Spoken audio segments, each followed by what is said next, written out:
You know, I'm starting to think fate takes that as a dare. I glared at Greg.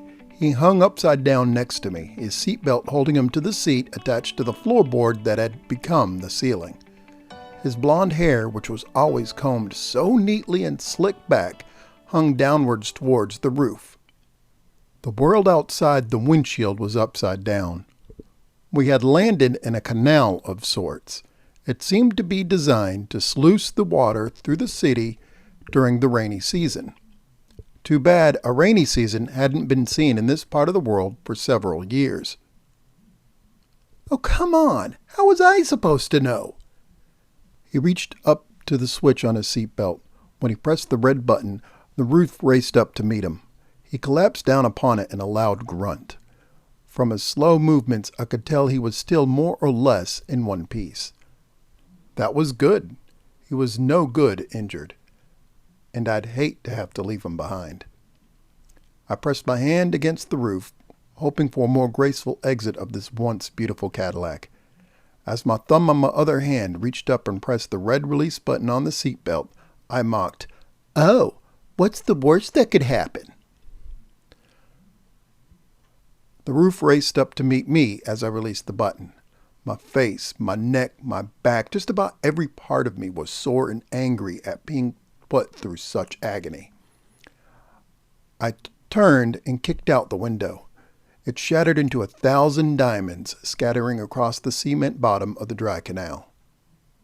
"Still got your weapon?" I scanned the horizon for threats. He pulled a Glock from behind his belt to show me. I nodded in approval as he slid it back into his belt underneath his shirt. Greg may be cocky at times, sometimes even a little too prone to acting without thinking, but he was always good with a weapon. Rusted fences and trees pressed up over the banked concrete walls around us. I looked towards the hole in the old fence that we went through. It had been a dead-end street, a forced detour brought on by a truck taking an unexpected left turn at a red light. The climb back up to that hole looked to be about 1,000 miles up. How in the name of all that's holy would we ever get back up there in time? "How long 'fore they notice?" Greg asked, slicking his hair back again. I looked at the horizon and the setting sun to avoid glaring at him. It always felt as if it was setting just a bit faster when you were racing against daylight. "I'd say they noticed by now. We got maybe half-hour max before they catch us." I walked over to the trunk and gave it a swift, hard kick. An infant's wail came up from inside, one of pain and fear. A small flame of hope lit inside my heart at that sound. At least it was still alive. As long as it was alive, we had a chance. A small one, but a chance. "What the hell are we going to do?" Greg asked, gripping his pistol. I wheeled around on him and grabbed him by the throat. "We're going to survive. We're going to drag that little ankle biter up to the street and make the rendezvous. If we have to, we will steal a car." I walked around and looked into the back of the old Cadillac. Sitting on the roof where the rear passengers would have been crumpled into a bloody pulp because of our accident was a small black gym bag. I looked over at Greg with a dark smile as I pulled it out. "Things are looking up." I tossed it at Greg, who caught it numbly.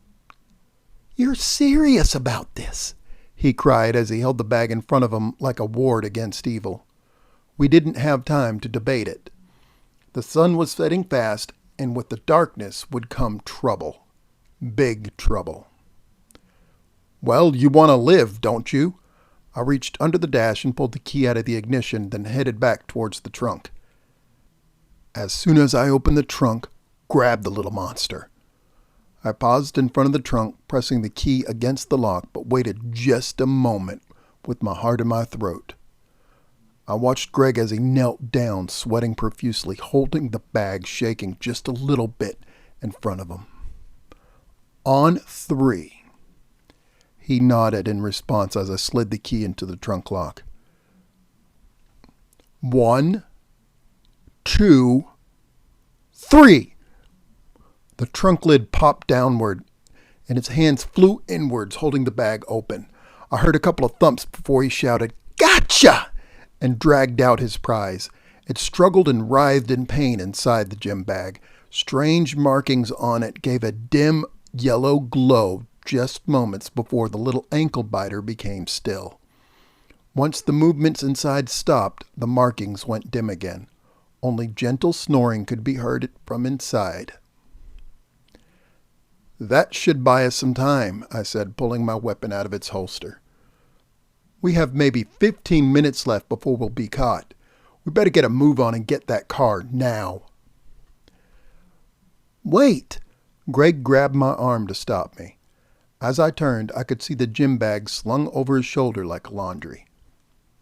"Isn't this thing," he said, shaking the bag a little, "supposed to prevent that little monster from calling out? You know, for help or whatnot?" It would have been funny if Greg's question hadn't been so stupid. "What?" he asked as I turned back towards the side of the canal and began to climb upwards. "Greg, how many times do I have to tell you never trust a witch?" The soles of my shoes fought for purchase for a moment before they finally gripped. "She said," he began as he climbed up after me. "I know what she said," I shouted down at him. "But that would only make sense if this was a normal, ordinary ankle biter, wouldn't it? What you have, my friend, is the prince. Not a prince, but the prince. The one they've been raving about. The one that's supposed to give them ultimate power and spell our ultimate doom." By the time we made it up to the street, my blood ran cold. The sun had set on us. We had little time left. "Come on," I urged Greg. "We've got less than 5 minutes before we're going to be neck deep in vampires."